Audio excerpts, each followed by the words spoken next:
So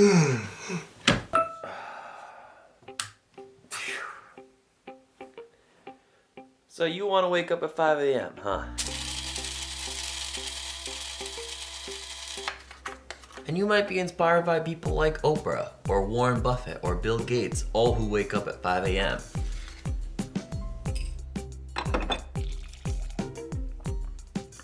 And like many of you, I also wanted all the benefits of waking up early.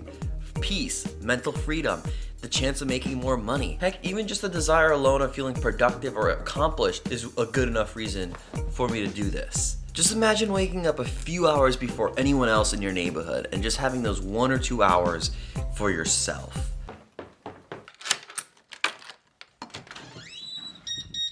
It's currently 5:40 in the morning. I'm laying in the middle of my street here. I'm the only one awake on the street. It's amazing.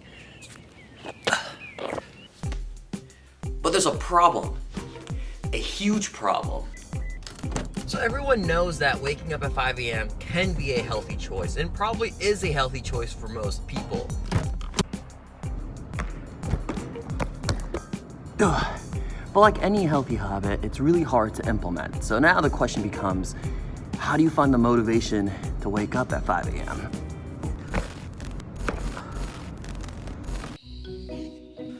There's a really good reason why 30 days is a perfect number to start with when you're trying to build a new habit. For one, 30 days forces your brain to think short term. It trains your brain to think about habits in terms of it's only gonna last for 30 days instead of a lifetime.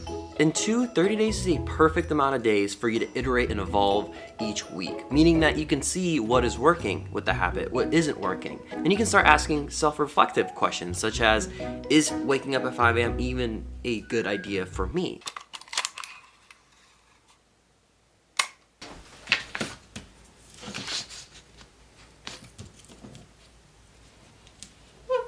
Notice how I decided not to print a calendar? I drew one. I did this because I wanted to take a sense of ownership of the habit I'm trying to form. And I also taped it right by my light switch. This is just a brain trick, mainly to tell your brain every single time that you're walking by, turning off the lights of the habit that you're trying to form. It's just this sense of constant embracement of what you're trying to achieve. There's nothing more like waking up in the morning and going right to the counter, getting a marker, and then crossing out a day. It's such a great feeling. Think about it as like a piggy bank. If you decide that every single day you're gonna put away $1, that means at the end of the year you're gonna have $365 saved up, and you can use that for anything. And this is the same concept here. Each time I'm crossing out one day, it's a sense of winning every single day that makes you feel good, so you're more likely to do it again the next day. Interestingly, today marks day 55, day 56. I lost track, but I've gone 55 days in a row of waking up at 5 a.m. The first 30 days, I actually did track every bit of how I was feeling, where I could improve, and what areas I just flat out hated. So let's start by going all the way back to day 1.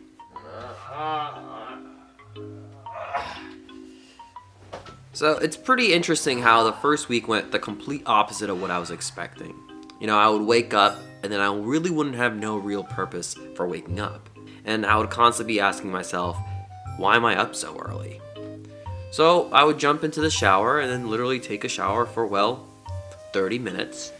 And then head to a 10-minute meditation. But I'd always fall into the traps of consuming my phone and reading through the morning news or scrolling through social media. So the first week went fairly crappy, and I think it had to do with two big things. One, I wasn't adjusted to the time I was waking up, because before I was waking up at 8 o'clock, so that had a little bit to do with it. But two, I think I didn't have any good reason to wake up, because I realized really quickly that waking up for the sake of just waking up wasn't going to be good enough for this habit to stick. The one good thing that came out of the first week was my ability to quickly get to work. So by the time I did my quote-unquote morning routine, I actually ended up getting to work by 6:30. But there was a downside to that. I was so burnt out by that point because I was scrolling through social media for 30 minutes beforehand that I wasn't really productive. I needed something more. I needed more purpose. So the change started happening on day 8. Instead of being hard on myself and quitting, I started looking at the areas that were killing my attention and tried finding solutions for them. So that meant taking a shorter shower, putting my phone on airplane mode so I don't feel tempted to go on social media before my meditation. I also added journaling into the morning routine.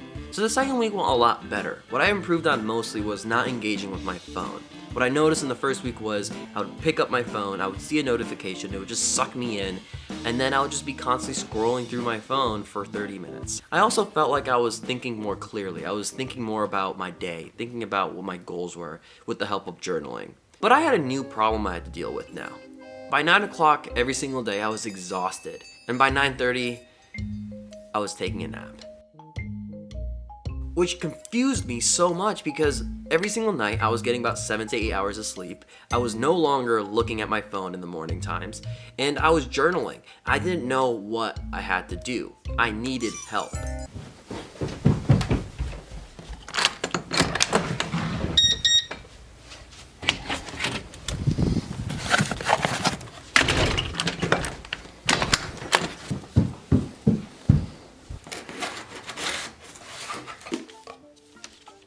So I decided to buy The 5 a.m. Club by Robin Sharma. I bought this book mainly because of the title. I like the idea of being in a 5 a.m. club. That sounds pretty badass to me.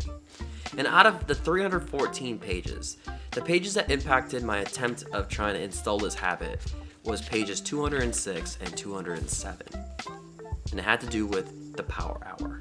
So essentially, to simplify what power hour means, it means that the moment you wake up, you should split your first hour into 3 big segments. 20 minutes to sweat, 20 minutes to journal and reflect, and 20 minutes to learn. And of course, I altered this a little bit to kind of fit my morning routine that kind of worked for me. And so by day 14, I was now on to my 3rd attempt at trying to master waking up at 5 a.m. And this time I felt like the habit was really falling into place.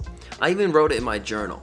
A transformation is starting to happen. And essentially what the power hour is designed to do, it's giving you permission to take time and take care of yourself. So what I decided to do was kind of extrapolate the power hour to turning it from 60 minutes to 2 hours. What I did was I switched the routine up a little bit. So for the first 30 minutes, I ended up reflecting and journaling. And then 30 minutes after that, I decided to read. And then after that, I go to the gym for 60 minutes.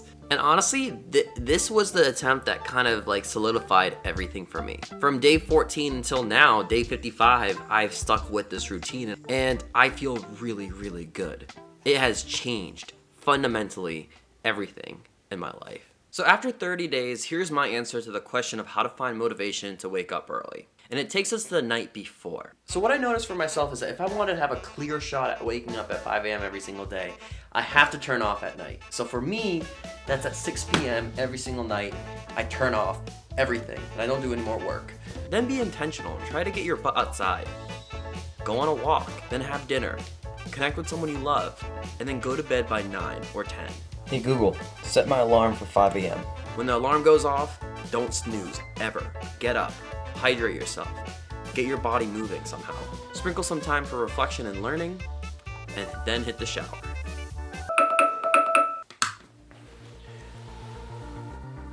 But I'm also not stupid to think that waking up at 5 a.m. is for everyone.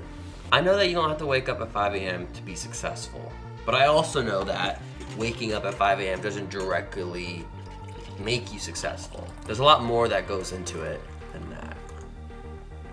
Whether you want to wake up at 5 a.m. or train for a marathon or run for president or any other big goal, there's one thing that I personally think that you need to keep in mind. And it all starts with self-respect. What I mean by self-respect is that you have to give yourself some time for yourself. Time for mental and physical health. You know, the reason I did this challenge, waking up at 5 a.m., wasn't just to become more quote-unquote successful, but I realized that from 5 to 8 o'clock, that was the only time I had where I could just be with myself, work out, and take care of my mental health.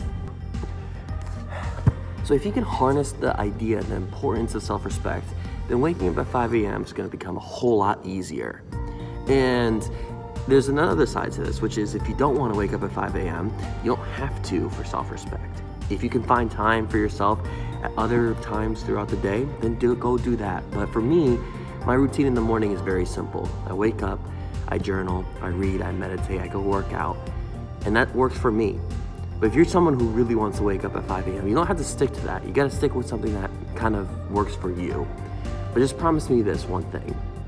Whatever you decide to do, try to give yourself some time for yourself, whether it be waking up at 5 a.m. or just throughout the day. Do it for 30 days. I promise you, it'll be worth it. Ugh.